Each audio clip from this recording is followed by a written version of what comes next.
Hey guys, स्वागत है आप सबका यूट्यूब के इस लर्निंग प्लेटफॉर्म पे जहां आपको मिलता है क्वालिटी कंटेंट। तो गाइस, जैसे कि हमने स्टार्ट किया हुआ है फ्रैक्शंस, ठीक है। तो आज हम फ्रैक्शंस के बारे में थोड़ा जो कल पढ़ा था उसके बारे में थोड़ा रिवाइज़ करेंगे। देन जो हमारे रहते हुए टॉपिक तो हो गए थे ऑलमोस्ट सभी। क्वेश्चंस बचते हैं, थोड़े क्वेश्चन कर लेंगे, ठीक है। तो बिना टाइम वेस्ट करते हुए थोड़ा देख लेते हैं कि हमने क्या क्या कल देखा था। तो हमने देखा था कि फ्रैक्शन क्या होती है। पी वाई फ्रैक्शन को हम पी वाई क्यू की फॉर्म में लिखते हैं, ठीक है। फ्रैक्शन को पी वाई क्यू की फॉर्म में लिखते हैं और क्यू जो है नॉट इक्वल्स टू जीरो होता है, ठीक है। अगर क्यू जीरो हो जाएगा तो हमारी जो फ्रैक्शन वो अनडिफाइन हो जाएगी, ठीक है। इसी तरह से इसके बाद हमने देखा था कि जैसे सेकंड स्टेप यहाँ पे वो बोल रहा है कि इन 5/7 5 is called numerator and 7 is called denominator, ठीक है। जैसे हम फ्रैक्शन को पी वाई क्यू की फॉर्म में लिखते हैं तो पी क्या होता है हमारा न्यूमरेटर और क्यू क्या होता है डिनोमिनेटर, ठीक है। थर्ड स्टेप मतलब हमने कल जो देखा था कि fraction can be shown on A number line, ठीक है। हम फ्रैक्शन को नंबर लाइन पे रिप्रेजेंट कर सकते हैं। ऐसे नंबर लाइन में देखो हमारी जो नंबर लाइन होती है वो हम उसको पॉजिटिव और नेगेटिव लेते हैं, ठीक है। बीच में जीरो लेते हैं, जैसे 1 2, इसी तरह से इस साइड -1 -2। तो यहाँ से देखो अगर मुझे कोई फ्रैक्शन मिल रही है जो 1 और 2 के बीच में लाई करती है, ठीक है। तो 1 और 2 के बीच में इनफाइनाइट फ्रैक्शंस होती हैं। जैसे से सपोज कि अगर मैं कोई फ्रैक्शन ले लेता हूँ 10/3, तो ये क्या आ जाएगा 3 3 ज़ा 9.3, मतलब ये लाई करेगी हमारी, जैसे ये 3 है और इसके आगे हम चले जाएंगे। से सपोज कि ये हमारी नंबर लाइन है, नंबर लाइन आ जाएगी। फिर से मैं इस बार पॉजिटिव साइड से लूँगा, 0 1 2 3 और ये 4 आ जाएगी, ठीक है। तो हमारी जो हमने जो पीछे एग्जांपल ली थी उसमें हमारी फ्रैक्शन आ रही थी 3.33 है ना। तो ये हमारी जो लाई करेगी वो इस पोर्शन के बीच में लाई करेगी, ठीक है। तो यही बोल रहा है थर्ड में कि fraction can be shown on number line. तो every fraction has a point associated with it in a number line, ठीक है। फोर्थ स्टेप क्या कहता है कि इन अ प्रॉपर फ्रैक्शन। अब हमने कल देखा था कि फ्रैक्शन 3 टाइप की होती है, प्रॉपर, इम्प्रॉपर और मिक्स्ड फ्रैक्शन, ठीक है। तो प्रॉपर फ्रैक्शन कौन सी होती है जब न्यूमरेटर लेस देन होता है डिनोमिनेटर, ठीक है। मतलब न्यूमरेटर जो पी वाई क्यू की फॉर्म में लिखते हैं हम, ठीक है, पी वाई क्यू। तो न्यूमरेटर पी होता है, पी जो होगा वो क्या होगा लेस होगा एज कंपेयर टू क्यू, ठीक है। और इसी तरह से कहता है कि the fraction where numerator is greater than denominator are called improper. यानी कि जब हमारा डिनोमिनेटर ग्रेटर हो जाता है, ठीक है, तो उस केस में इम्प्रॉपर फ्रैक्शन बन जाएगी। और मैंने ये भी बताया था कि इम्प्रॉपर फ्रैक्शन में हम क्या करते हैं, इम्प्रॉपर फ्रैक्शन हम मैथ्स में लिख नहीं सकते, इसलिए हम इम्प्रॉपर को ही आगे कन्वर्ट कर लेते हैं मिक्स्ड फ्रैक्शन में। तो नेक्स्ट आगे क्या बोलता है, in improper fraction can be written as the combination of whole and a part. जैसे जैसे 10/3 की एग्जांपल ले लेता हूँ मैं फिर से, ठीक है। 10/3 की एग्जांपल ले लेता हूँ। तो ये मेरी इम्प्रॉपर फ्रैक्शन है क्योंकि ये मेरी क्या आ जाएगी इम्प्रॉपर फ्रैक्शन आ जाएगी, ठीक है। इम्प्रॉपर फ्रैक्शन क्या कैसे आ जाएगी, क्योंकि न्यूमरेटर मेरा ज़्यादा आ रहा है डिनोमिनेटर से। तो इसको मैं कैसे लिख सकता हूँ, देखो ये आ जाएगा मेरा मिक्स्ड फ्रैक्शन में। जैसे इसको डिवाइड करूँगा तो 3 × 1/3 आ जाएगा। 3 3 ज़ा 9 +1/3, तो क्या आ जाएगा 10/3, ठीक है। तो ये आ जाएगी improper fraction. Next fifth step में कहता है ईच प्रॉपर और improper fraction has many equivalent fraction, ठीक है। ये भी मैंने बताया था अच्छे से कि इक्विवेलेंट फ्रैक्शन ढूंढने के लिए हम किसी इक्वल नंबर से मल्टीप्लाई और डिवाइड कर देते हैं। ऐसे हमारे पास कोई फ्रैक्शन है 1/2, तो इसकी इक्वलेंट फ्रैक्शन ढूंढने के लिए मैं 2 से डिवाइड भी कर लेता हूँ, 2 से मल्टीप्लाई भी कर लेता हूँ, तो ये कितना आ जाएगा, इसकी इक्वलेंट फ्रैक्शन आ जाएगी 2/4। ठीक है। To find an equivalent fraction of a given fraction we may multiply और divide both the numerator as well as denominator by the given fraction of the same number. ठीक है, जैसे 1/2 के साथ मैंने 2 को मल्टीप्लाई किया और 2 को ही डिवाइड किया। ठीक है। नेक्स्ट कहता है a fraction is said to be a simplest और lowest form if it's numerator और denominator has no common factor except 1। ठीक है, तो ये भी मैंने बताया था कि फ्रैक्शन जो लोएस्ट फॉर्म होती है, जैसे से सपोज कि मैंने अभी एक एग्जांपल ले लेता हूँ मैं 2/4। ठीक है, तो अब मैं इसको सिंपलेस्ट करके लिख सकता हूँ 2/2, 2 2 जा 4, 1/2।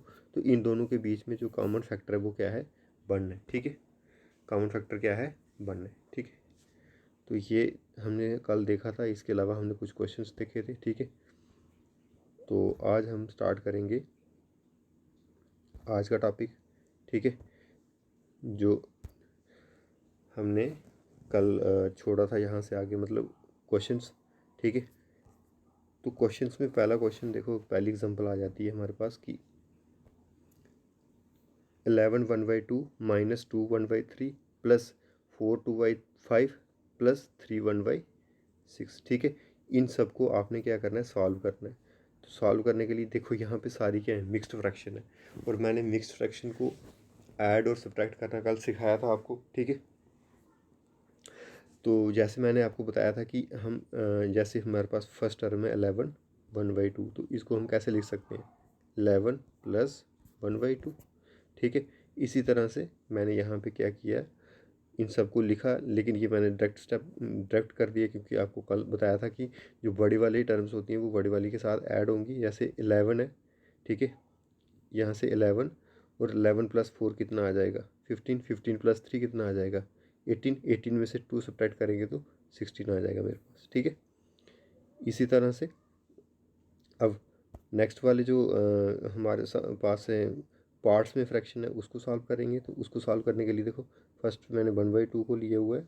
ठीक है, 1/2 को, देन 1/3 को, और 2/5 को, 1/6 को। इसको मैंने लिखा 1/2, यहाँ पे माइनस का साइन है, 1/3 और प्लस 2/5 और प्लस 1/6। तो ये अब देखो यहाँ पे अनलाइक फ्रैक्शन बन रही है, तो अनलाइक फ्रैक्शन को ऐड सब्ट्रैक्ट कैसे करना था मैंने ये बताया था आपको कल अच्छे से, कि हम 3 मेथड से कर सकते हैं। जैसे एक मेथड वेरी कॉमन मेथड था, जैसे मैंने a/b कोई हमारे पास फ्रैक्शन है प्लस c/d, या फिर माइनस भी हो सकता है, तो उसको हम कैसे लिखते थे, AD प्लस माइनस BC/BD। ठीक है, इस तरह से मैंने इसको जब सॉल्व किया तो ये मेरे पास आ गया, ये मेरे पास आ गया। जब मैंने इसको सॉल्व किया तो आ गया 1/6। ठीक है, बाकी सेम एज इट इज़ लिखा। फिर मैंने दोनों 6 वालों और इसको दोनों को सॉल्व किया। देखो यहाँ पे डिनोमिनेटर सेम आ रहा है, तो ये लाइक फ्रैक्शन आ जाएंगे, तो लाइक फ्रैक्शन सॉल्व करेंगे तो 2/6 आ जाएगा। ठीक है, तो ये 2/5 एज इट इज़। ठीक है, जब तो 2/6 को हम जब सिंपलेस्ट फॉर्म में लिखें तो 1/3 आ जाएगा। ठीक है, और 2/5 ये सेम एज इट इज़। तो फिर यहाँ पे अब ने ये वाला रूल लगाया हुआ है। ठीक है, तो ये आ जाएगा हमारे पास फाइनल हमारे पास आ जाएगा 16 11/15। ठीक है, ये क्वेश्चन हो गया। ठीक है, नेक्स्ट देखो, इसी तरह से नेक्स्ट क्वेश्चन भी है 13 1/4, 3 1/3, और ये लिखा है मैंने 9 1/12 और 8 1/2। ठीक है, तो इसी तरह से इसको सॉल्व करेंगे तो ये आ जाएगा मेरे पास 13, मतलब पहले बड़े वाले ऐड करने हैं 13, तो 13 प्लस 9 कितना आ जाएगा, 13 और 7 20, और 22 और 8 30, 30 में से 3 करेंगे माइनस तो कितना आ जाएगा 27। ठीक है, इसी तरह से फिर से हमने 1/4 को ले लेना है, -1/3 प्लस 1/12 और यहाँ पे प्लस 1/2, ठीक है। तो इसको सॉल्व करने के लिए वही मेथड लगाएंगे। यहाँ तो दो तीन मेथड बताए थे मैंने अनलाइक फ्रैक्शन को ऐड करने के लिए। तो यहाँ पे मैंने जो मेथड लगाया हुआ है वो लगाया हुआ है डिनोमिनेटर को सेम किया हुआ है, ठीक है। तो सारे डिनोमिनेटर को मैंने किसके साथ मल्टीप्लाई किया, देखो फर्स्ट 1/4 था, इसको 3/3 से डिवाइड कर मल्टीप्लाई और डिवाइड किया है। इसी तरह से 1/3 था तो इसको 4/4 से किया है। और 1/12 तो 1/12 करने की ज़रूरत नहीं है क्योंकि हम डिनोमिनेटर क्या बना रहे हैं 12, ठीक है। इसी तरह से 1/2 को 6 से डिवाइड और मल्टीप्लाई करेंगे, ठीक है। इस तरह से हमारे पास आ जाएगा 27 6/12, ठीक है। तो फाइनल आ जाएगा 27 1/2, ये मिक्स्ड फ्रैक्शन में, ठीक है। अब इसके बाद ये एक टाइप के क्वेश्चन आपको पूछ सकते हैं पेपर में। इसके अलावा दूसरे टाइप के क्वेश्चन आपको पूछ सकते हैं कि अरेंज इन ऑर्डर, या फिर इसको इंक्रीजिंग ऑर्डर या डिक्रीजिंग ऑर्डर में बताओ इस फ्रैक्शन को। जैसे मैंने एग्जांपल ली हुई है कि मेरे पास एक फ्रैक्शन है 5/12 6/12 7/12 8/12 और 9/12, ठीक है। तीन फ्रैक्शन से बोलता है कि इसको ऑर्डर में लिखो, ठीक है। मतलब इंक्रीजिंग ऑर्डर में लिखो या फिर डिक्रीजिंग में पूछ सकता है, ठीक है। तो आपको टेंशन लेने की जरूरत नहीं है। देखो यहाँ पे इसकी भी कुछ टाइप्स हैं ना, ठीक है। तो पहली टाइप मैंने ली हुई है कि जब डिनोमिनेटर हमारा सेम होगा, ठीक है। जहाँ पे आपको दिख रहा होगा कि डिनोमिनेटर सब जगह क्या है 12 है, ठीक है। तो जब डिनोमिनेटर सेम होगा तो सिर्फ मैंने कल भी बताया था आपको कि तब हम अरेंज करते हैं तो सिर्फ न्यूमरेटर को देखते हैं। तो सबसे बड़ा न्यूमरेटर होगा वो सबसे बड़ी टर्म होगी, और सबसे छोटा न्यूमरेटर होगा जो वो सबसे छोटी टर्म होगी, जैसे, ठीक है।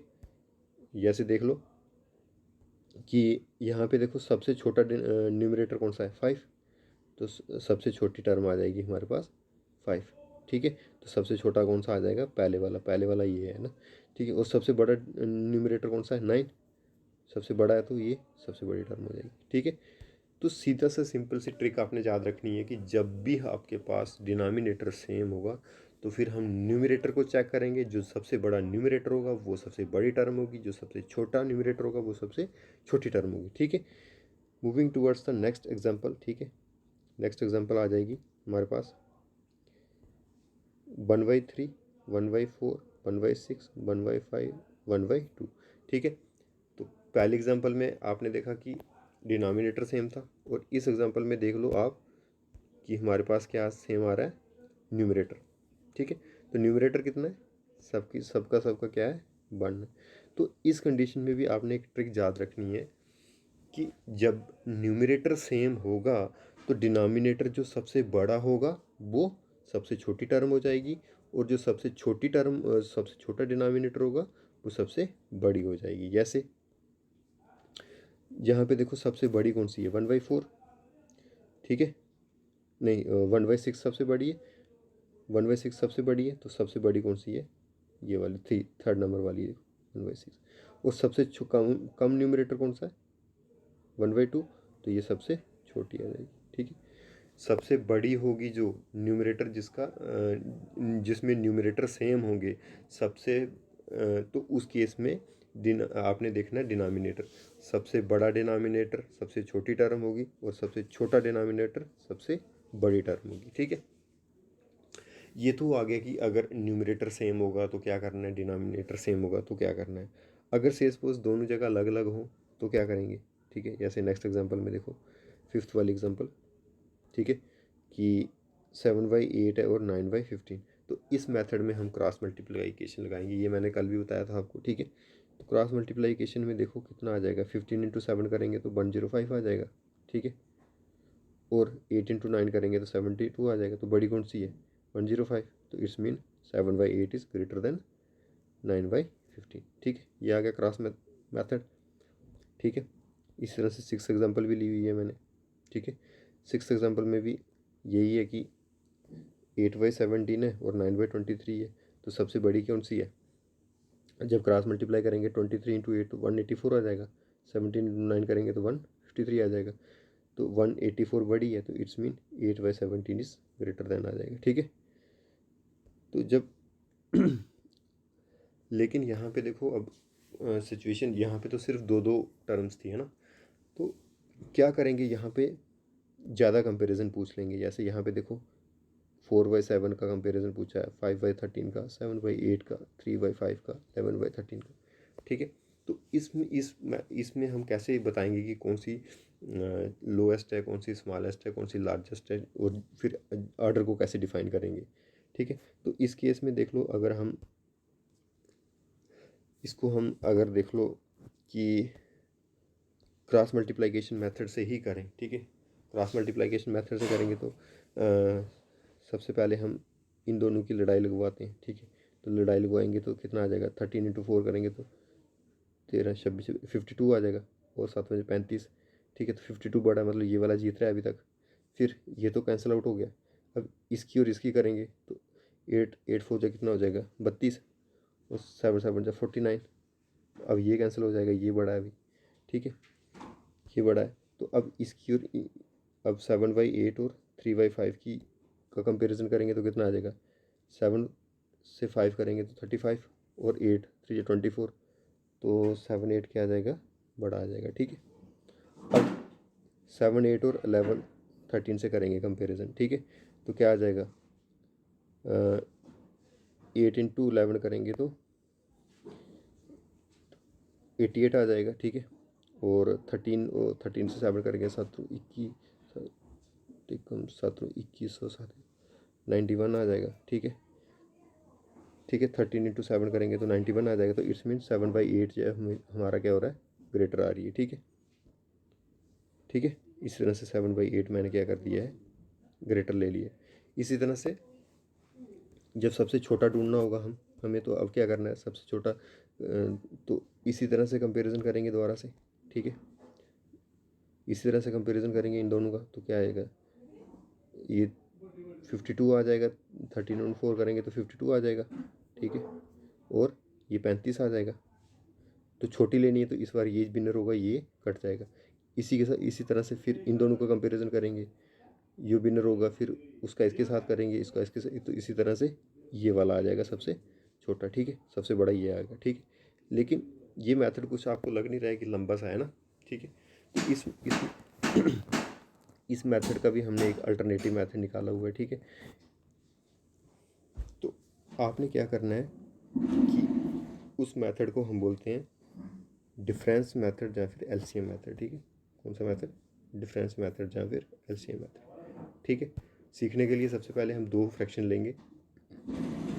ठीक है, दो फ्रैक्शन ली हमने, 7/4, उनने 4/7 और 5/13। ठीक है, ध्यान से देखना, ये मेथड बहुत इंपॉर्टेंट है, और क्वेश्चन एग्ज़ाम में इसी टाइप के आते हैं कि कंपैरिजन बताना है हमने, 4 से 5 फ्रैक्शंस दे देगा, बोलेगा कि इसको इंक्रीजिंग या डिक्रीजिंग ऑर्डर में बताओ, या फिर स्मॉलेस्ट बताओ इसमें से कौन सी, और या लार्जेस्ट कौन सी है। ठीक है, तो इस मेथड से क्या करेंगे, सबसे पहले हम डिफरेंस करेंगे। ठीक है, दोनों टर्म का डिफरेंस करेंगे। जैसे 4 और 7 के बीच में डिफरेंस कितना आ गया, 3।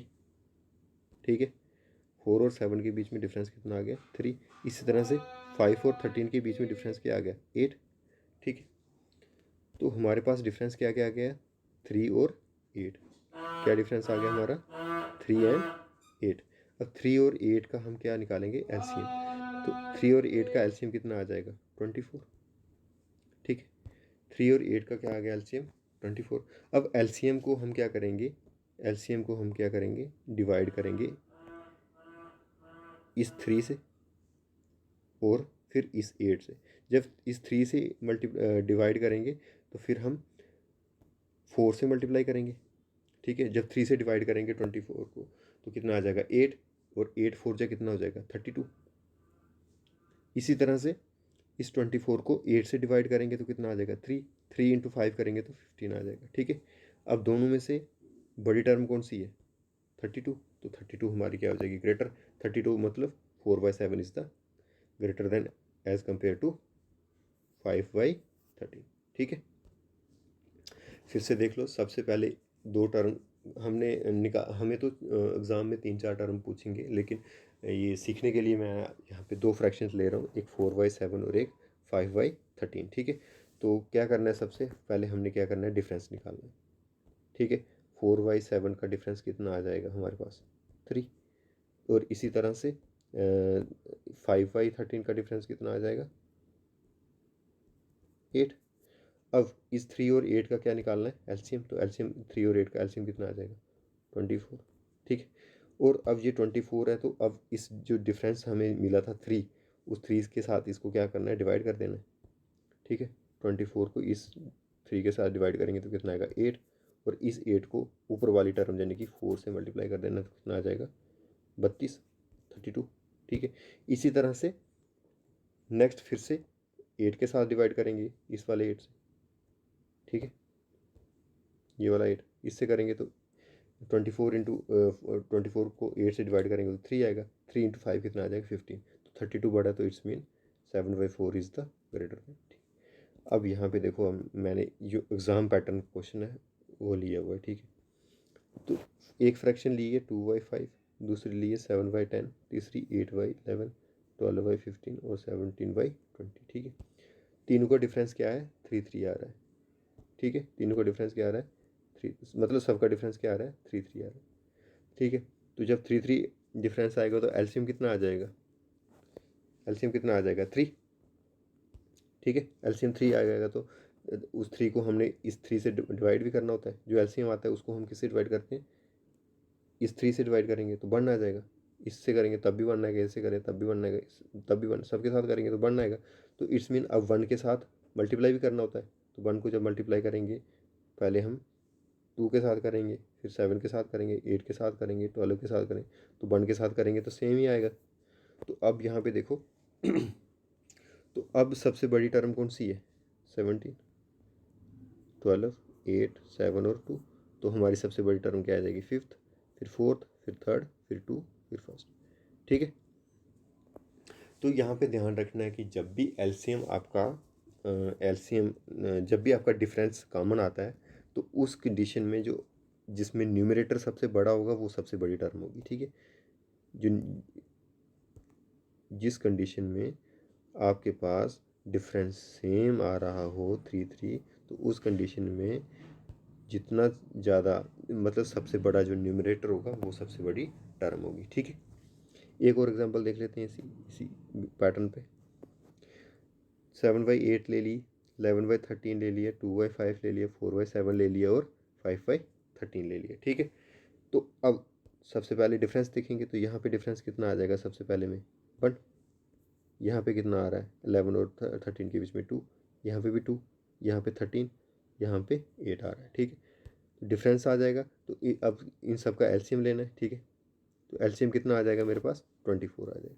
ठीक है, अगर एलसीएम और एचसीएफ निकालना नहीं आता है तो आप कमेंट सेक्शन में बताएं, मैं आपको एक सेपरेट वीडियो प्रोवाइड करूँगा, मैं आपको कल भी बता रहा था। ठीक है, तो इसका एलसीएम कितना आ जाएगा 24।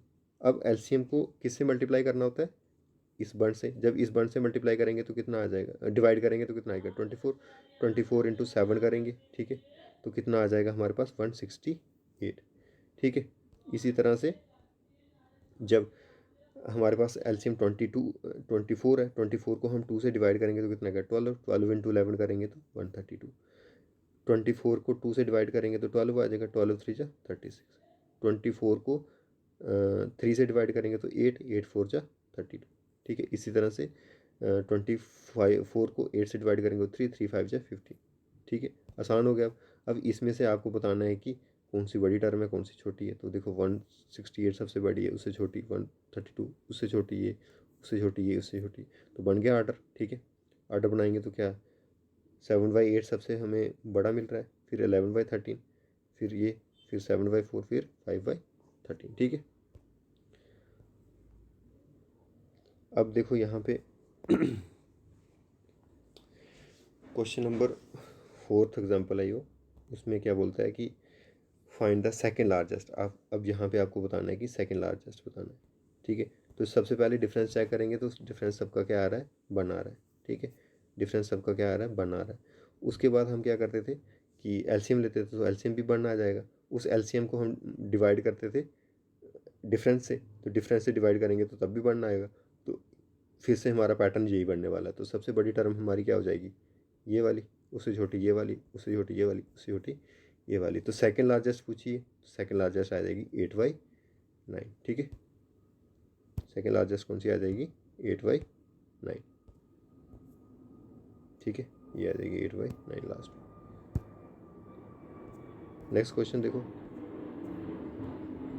ये क्वेश्चन मैंने आपके लिए लिखे हुए कुछ, ये वाला आपने खुद करना है, मुझे कमेंट सेक्शन में इसका आंसर बताना है, ये भी खुद करना है आपने। ठीक है, और हाँ अब ये एक क्वेश्चन है बहुत इंपॉर्टेंट है।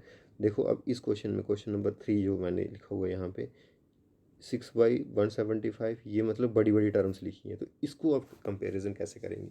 ठीक है, तो इसमें तो हमें तो दोनों मेथड आते हैं, कौन से, एलसीएम मेथड भी आते हैं, एलसीएम या डिफरेंस मेथड, और एक क्रॉस मल्टीप्लिकेशन से भी कर सकते हैं।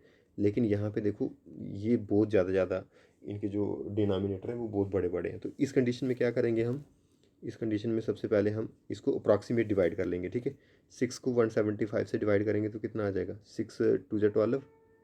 ठीक है, देखो 175 को हम 6 से डिवाइड करेंगे तो कितना आ जाएगा, 6 2 जा 12। ठीक है, और 12 5 55 आ जाएगा। तो 6 9 से करेंगे तो 54 आ जाएगा। ठीक है, तो वन डिनोमिनेटर था, अप्रॉक्सीमेटली हम कितना लिखेंगे, 1/29। इसी तरह से 5 अपॉन इसी तरह से 5 अपॉन 158 को करेंगे तो कितना आ जाएगा हमारे पास, 1/31। ठीक है, और 7/178 को करेंगे तो 125। अप्रॉक्सीमेट ले रहे हैं हम। आप ये बात कंफ्यूज हो जाना कि सर ये एग्जैक्ट तो आ नहीं रहा है तो कैसे ले रहे हैं, अप्रॉक्सीमेट लेंगे तब भी आ जाएगा। ठीक ठीक है, तो अब मैंने आपको बताया था कि जब न्यूमरेटर सेम हो जाता है, ठीक है, जब क्या हो जाता है, न्यूमरेटर सेम हो जाता है, तो डिनोमिनेटर जो सबसे बड़ा होगा वो सबसे छोटी टर्म होगी। तो सबसे बड़ी टर्म कौन सी है यहाँ पे, 31 वाली, तो ये क्या होगी, सबसे छोटी हो जाएगी। और सबसे छोटी कौन सी है, ये वाली, तो ये सबसे बड़ी हो जाएगी। ठीक है, तो ये फोर्थ वाला क्वेश्चन आपने खुद करना है। ठीक है, ये फोर्थ वाला क्वेश्चन खुद करना है आपने, और कमेंट सेक्शन में इसका आंसर बताना है। ठीक है, तो गाइस ये इसी टाइप के क्वेश्चन आपको एग्ज़ाम में आएंगे, इससे बाहर कुछ नहीं आएगा। ठीक है, ये अब हमारा फ्रैक्शन वाला पार्ट यहीं पे ख़त्म होता है। ठीक है, अब नेक्स्ट वीडियो में हम डेसिमल स्टार्ट करेंगे। ठीक है, थैंक यू वेरी मच।